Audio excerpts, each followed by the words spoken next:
Welcome to Season 3, Episode 67 of Brody Sports Talk. We did a Brody's we moved to Thursday. With Thursday come the start of NFL Week 4. How we feeling, boys? I mean, we're feeling, we're doing okay. It's been a I'm ready for the game that everyone's been talking about. It's time for Brady to return to Foxborough. Oh wait, that's Thursday night football, right? that's That's that is that's not no. that is not this Thursday. You're gonna have to wait just a smidge longer. We've got a good old fashioned cat fight. That's what we've got. So we have the fighting Urban Myers going to the Take No Prisoner Tigers, the Jags versus the Bengals. So tonight we're going to talk about a couple of things. Caleb's going to go over who is going into this game injured. We'll talk about everyone's favorite segment, My Trench Warfare. Sean and I will draft offensive players in a skill draft. And then Caleb, going to one of his many known skills, will have a parent coach conference with the coaches that are in this game. And then the Brodies will choose their winner against the spread. So let's get into it. Caleb, let's go ahead and give the injury report. Absolutely. So currently on the injury report for the Bengals and players that have not practiced through Tuesday are Chidobe Awuzie, the cornerback. Appears he has a groin injury. Ouch. Yeah, don't want that.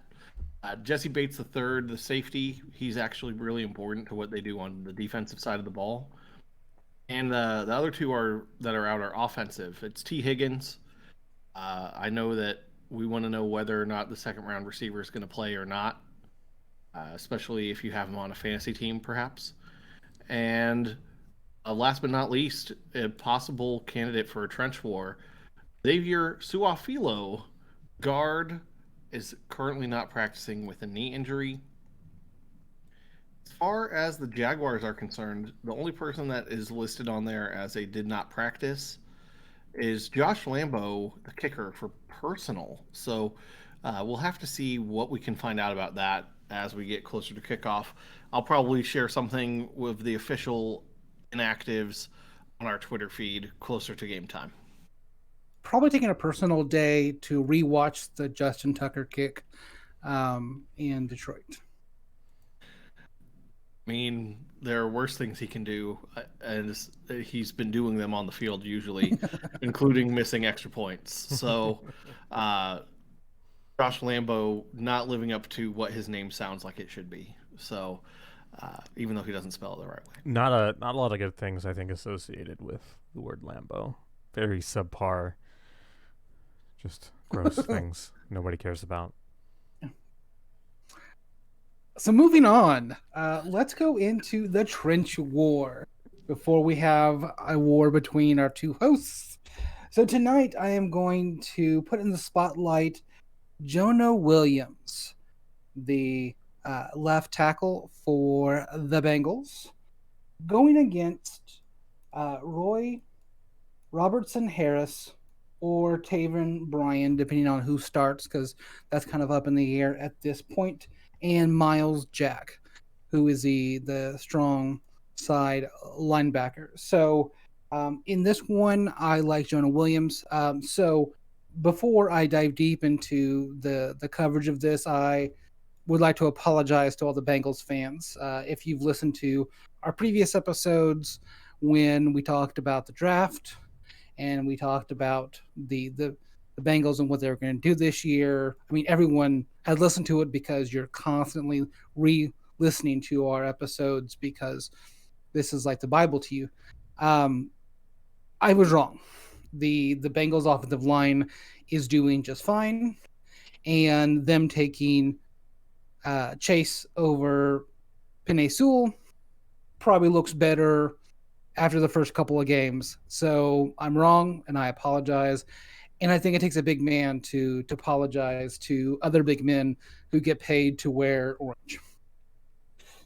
That being said, I'm a big fan of Miles Jack since he came into the league, and I think he's a bright spot on an otherwise meh Jaguars defense. And so coming off at a linebacker position in blitz or just covering when the tight end is over there, I think it's going to keep Jonah Williams' hands full. But I like the Bengals left tackle. I'm sorry, to win this trench warfare that is maybe less civil war and more backyard fighting. Good old backyard brawl. Backyard. I think I can concur. The one thing that we've seen early on for the Bengals that's really kind of stood out to me is, last season, Joe Burrow was brutally injured. And the consistent and concurring opinion was that it was the fault of a very dire offensive line. They've done a pretty good job at giving him some time to throw, giving him some time, to find some of these, fantastic, trio of wide receivers that he has to throw to. And as Caleb said, not having Higgins is going to be a bit rough, but I don't think that they'll miss production too much. So I like it. I can definitely concur there. Caleb, thoughts? I do think that it's one of those things where Jonah Williams had a lot of hype coming out of Alabama from the 2019 draft, and it was unfortunate that he was hurt and unable to play in what would have been his rookie season. And I feel like he's somewhat lost in the shuffle as far as linemen that people know, because and maybe that's better than being Andrew Thomas. But Jonah Williams just doesn't seem to get a lot of respect around the league, and I do think that he has played well.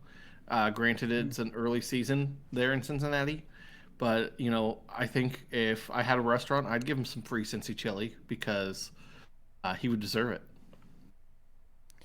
I'm gonna boot you from this call. So, with that being said, let's see how many dad jokes that Caleb can make in our next segment.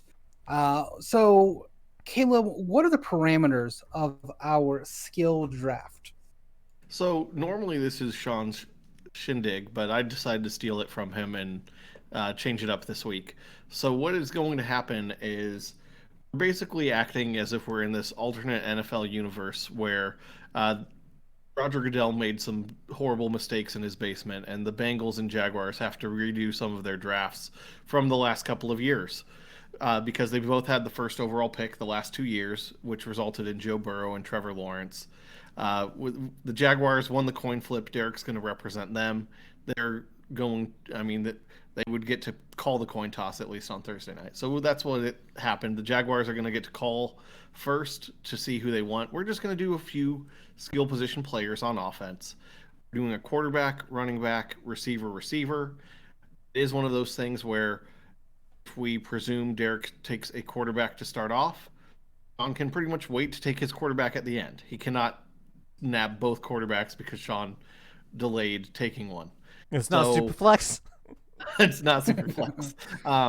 Also, we are keeping this NFL draft style. So this is not a snake draft, unfortunately, for Sean.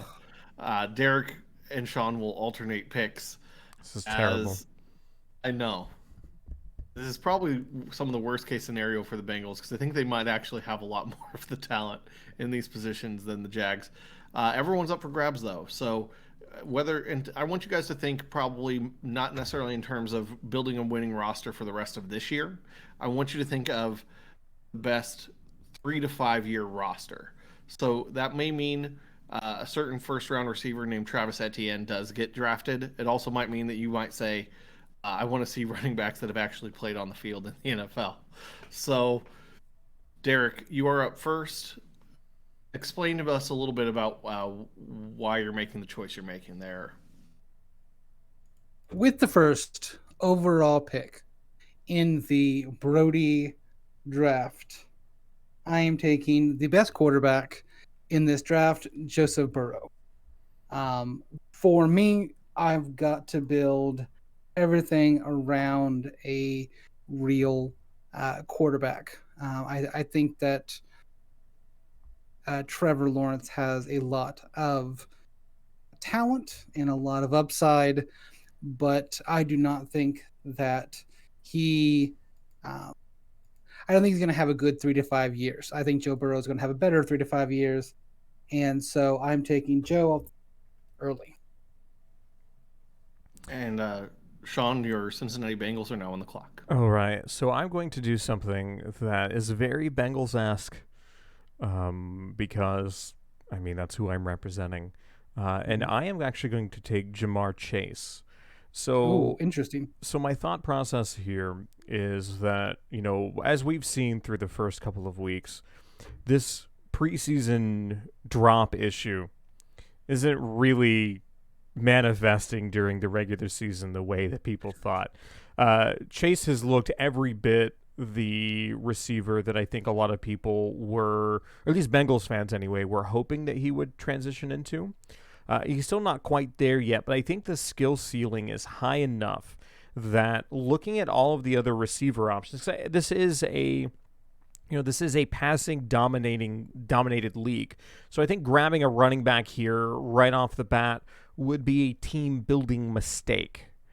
But, looking at the wide receiver core for both teams, I do feel like Chase has the highest skill ceiling. And if we're looking at a 3 to 5 year time frame, I think that he is going to be able to produce decently now, and I think he's going to be a true wide receiver number one, for the next couple of years after his rookie season.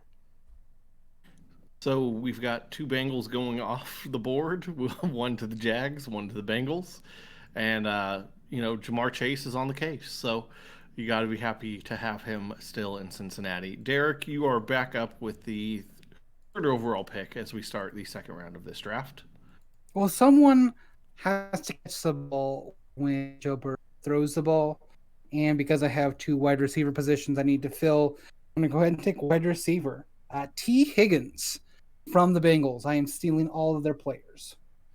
Yeah, the Jags have some players too, right? And they don't play very well, so that's why I'm taking the Bengals. Now, I have seen T. Higgins play. I know what I'm going to get from him, and so I am going to take him, and I think he's going to have a long, successful career because Chase isn't there in Cincinnati anymore. So WR1 is T. Higgins.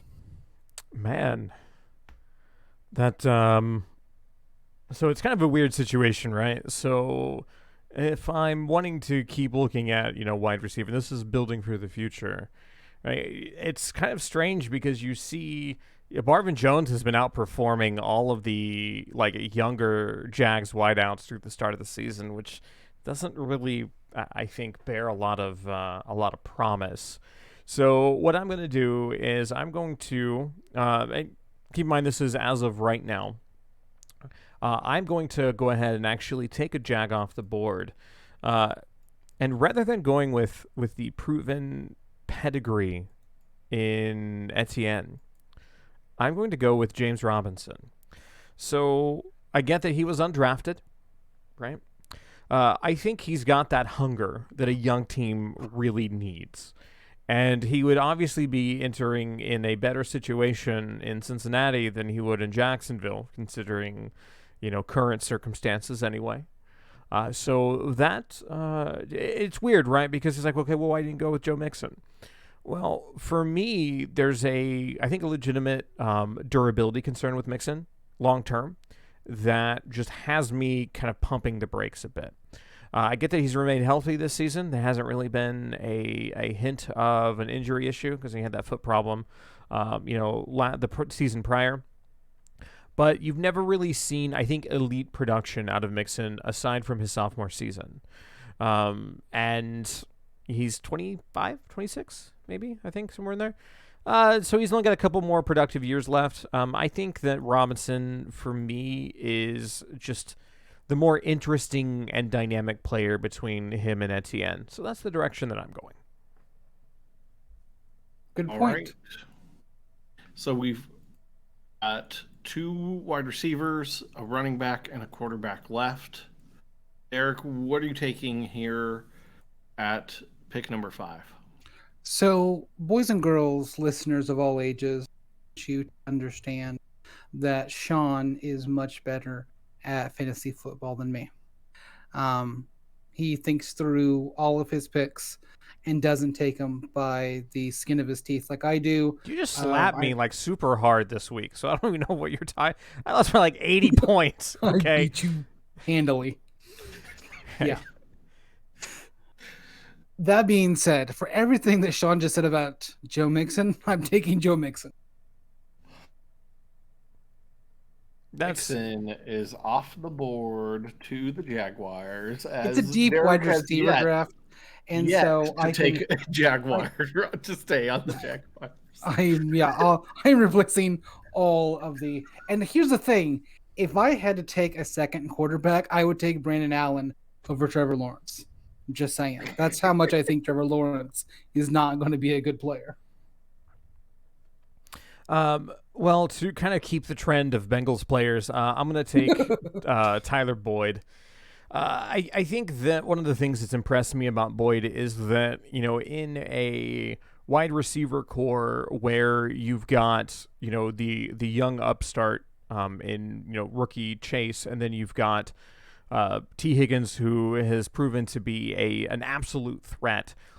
Boyd has seemed very reliable. And again, one of the things I talked about in our last episode when we were doing the power rankings is one of the benefits of being a young quarterback is having enough offensive outlets to feel comfortable with distribution and not tunnel to anyone. But you do run the risk if somebody is basically in a dry spell, right? If, maybe drops are an issue, maybe lack of separation is an issue, maybe double coverage is an issue. Having somebody like Boyd who is of a decent size, reliable hands, I strong pass catcher, right? Especially considering we're not doing any of the tight end stuff here. Getting a reliable pass catcher in this wide receiver core of this draft is crucial. I feel more comfortable with Boyd than I do with anybody currently on the Jag squad. So that is the direction I'm going. Great pick. Great pick. And Derek, we're back to you for the final wide receiver to be taken in this draft. Who are you going with? So I'm going to keep someone that doesn't have to sell their house to move to their new location, and I am going with DJ Chark and the wide receiver out of DJ Chark.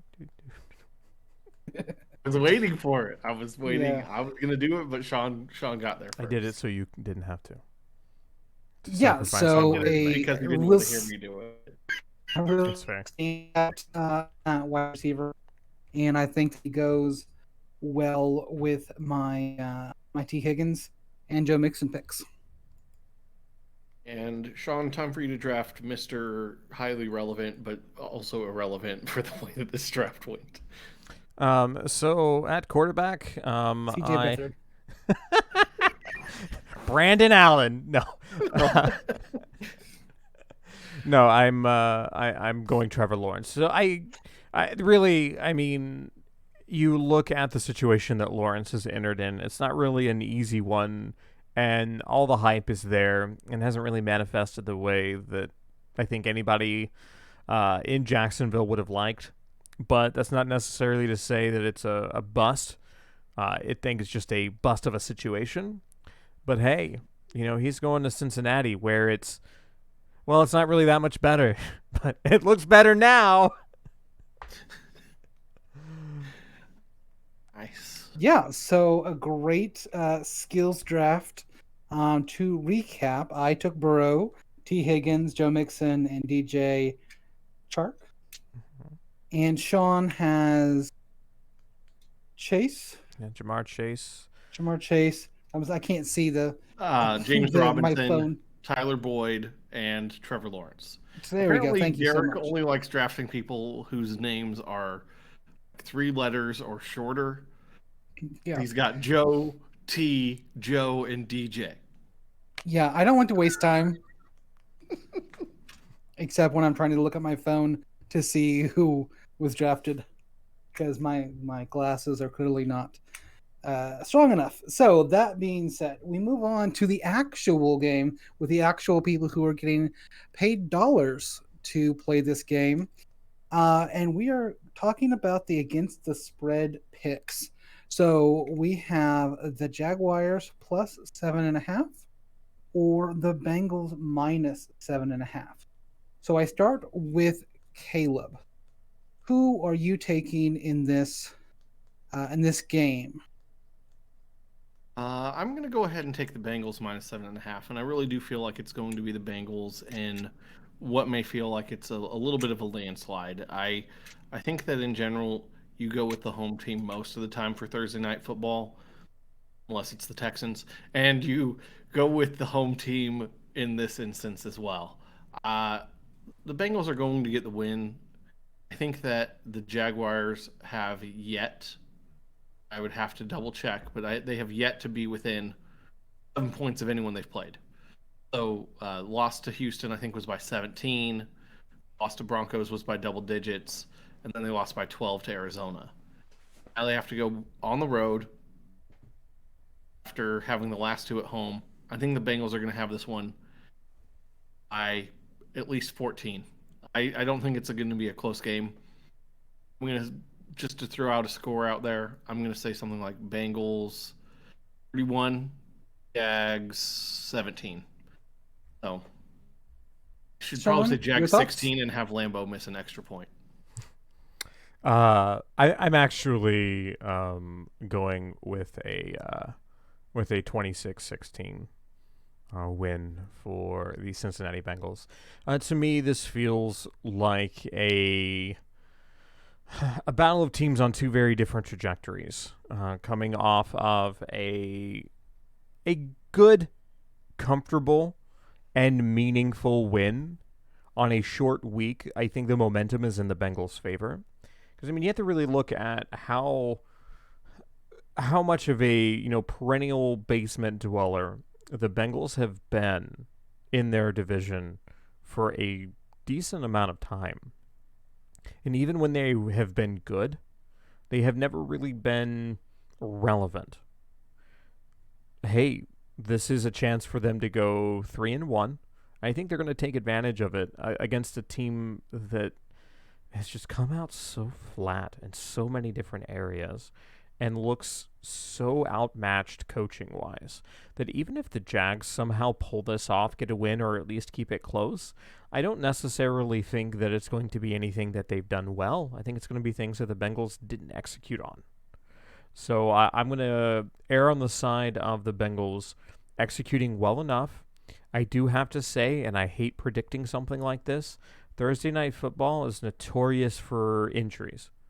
So I'm wondering who we see, have to leave early. That's a big time skill position player. I'm calling it now that it's probably going to happen, and I have a feeling that it's going to cause some additional misfortune for whichever team it strikes. The injury bug strikes. Great insight there for Sean.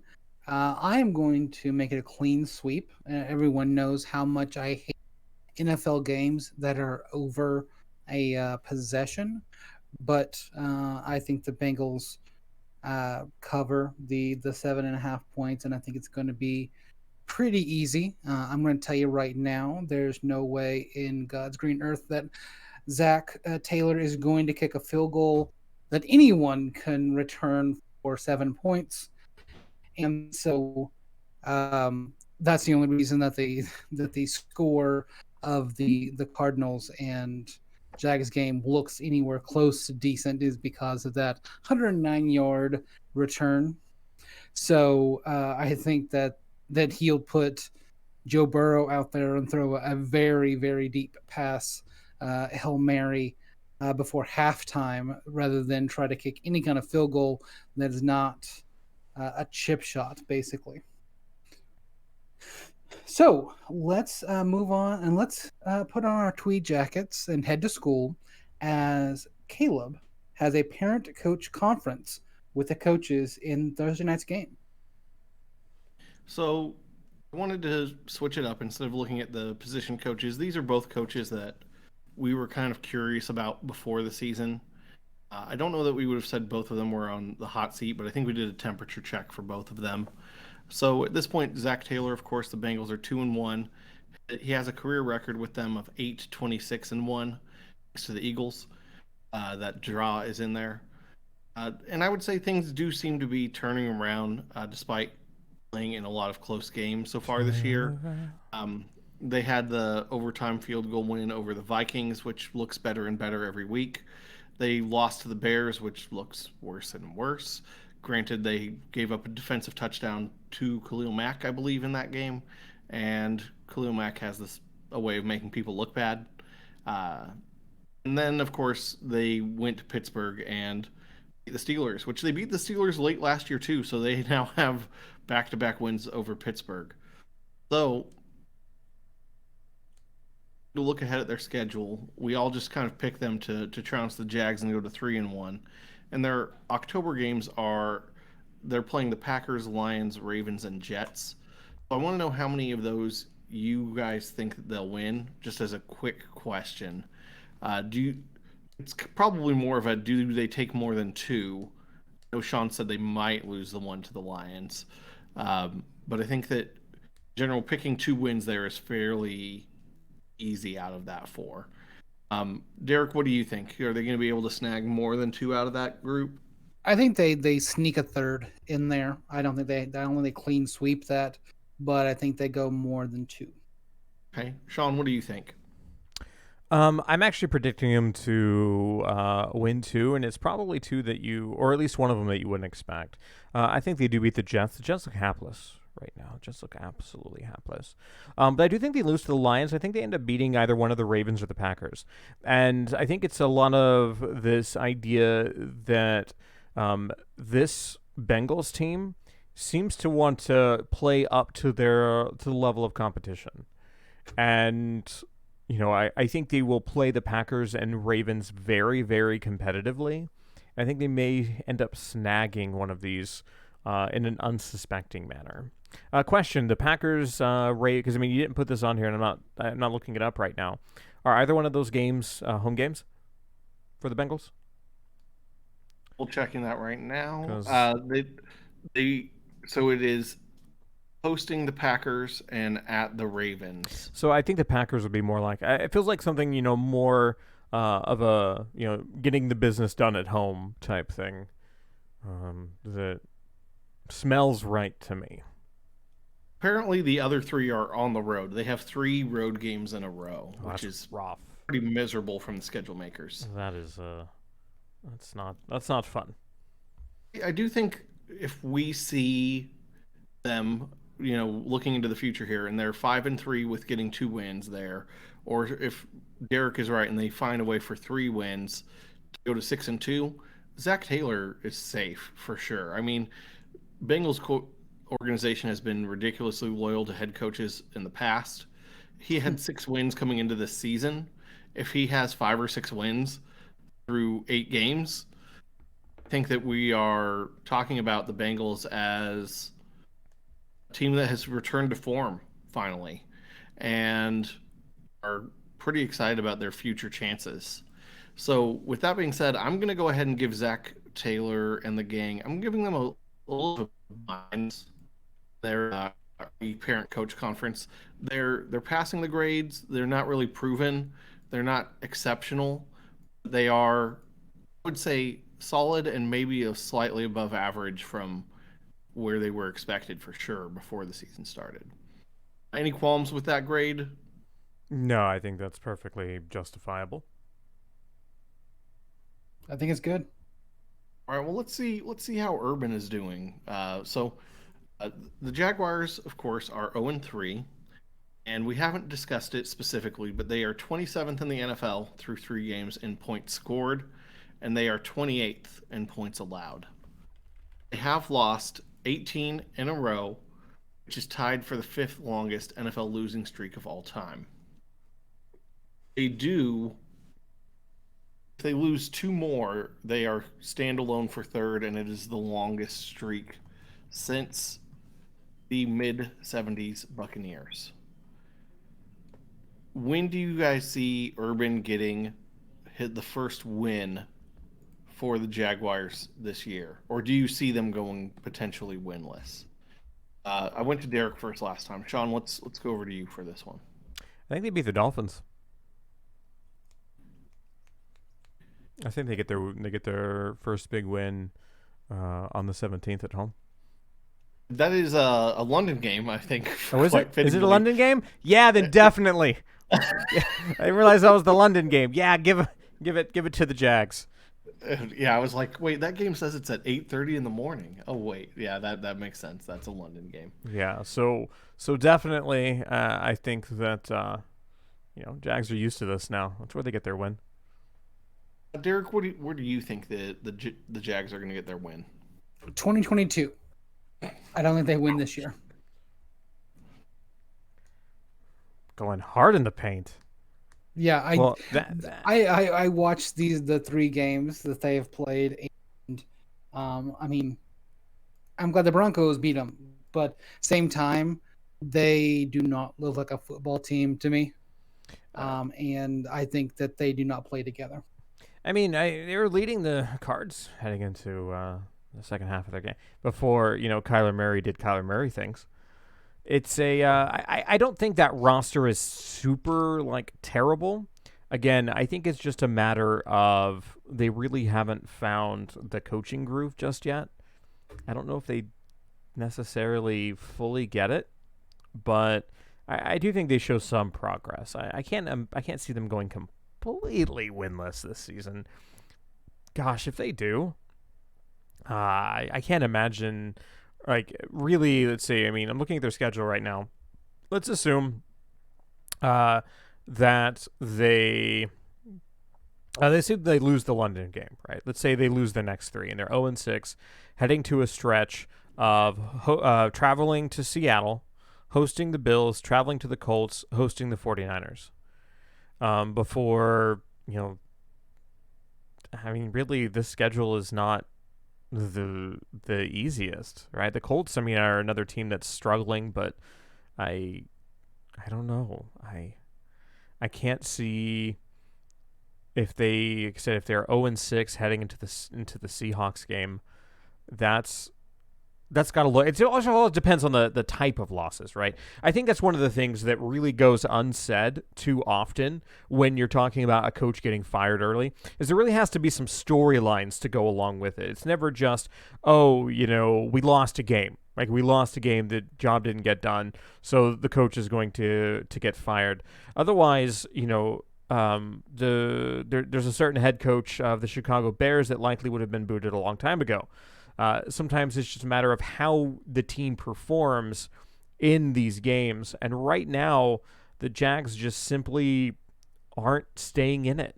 They're not able to mount any sort of consistency. Offensively, they look like they're misfiring. I honestly think that if they start the season 0-7, that we could see a very well an Urban one and done, and him getting booted out of Jacksonville. You don't want to ruin Trevor Lawrence. I don't think that the Jags will go winless. I also think that the schedule makers didn't help them out a ton. If for some reason they don't win the London game, I'm looking towards later parts of December where they finally get their rematch of the opener where they get to host Houston. They travel to the Jets and then they host the Colts. We don't know what Colts team we're going to be seeing that later. Davis Mills is not someone who I would say was exceptional in his NFL career, his first career start. Tyrod Taylor, at least, has been a respectable NFL quarterback over his career. At the same time, they're not going to get Davis Mills in his 4th career game. They're getting him in and they might be facing Tyrod again at that point. You never know who they're going to have that late in the year. But the Dolphins have been inconsistent, and the Jags do tend to play well in London. So I think, Sean, that's a good call out for at least their best chance at an early win. As far as right now, I've got to give Urban a D. I don't think that the team has shown enough fire. Even if they at least looked a little bit more feisty like the Lions, I would have a little bit more respect for what I've seen from them here. But I feel like they don't have Trevor prepared. He's thrown a lot of picks early on. And I mean, it is only 3 games, but it has not felt like a good 3 games. No. So Urban is coming in low. He's going to have to impress in order to get those grades up, and I don't know that I see that happening anytime soon. But that's it for this parent coach conference. Well, and that will wrap up our episode tonight. So make sure and subscribe on your favorite podcasting platform. Leave us a 5-star review if that's possible. Interact with the pod on our Twitter at Brody Talk.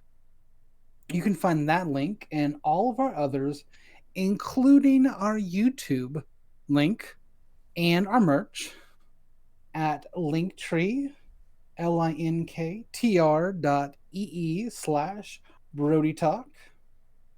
So on behalf of Caleb and Sean and myself, do me a favor and have a wonderful day. Bye. Later, everybody.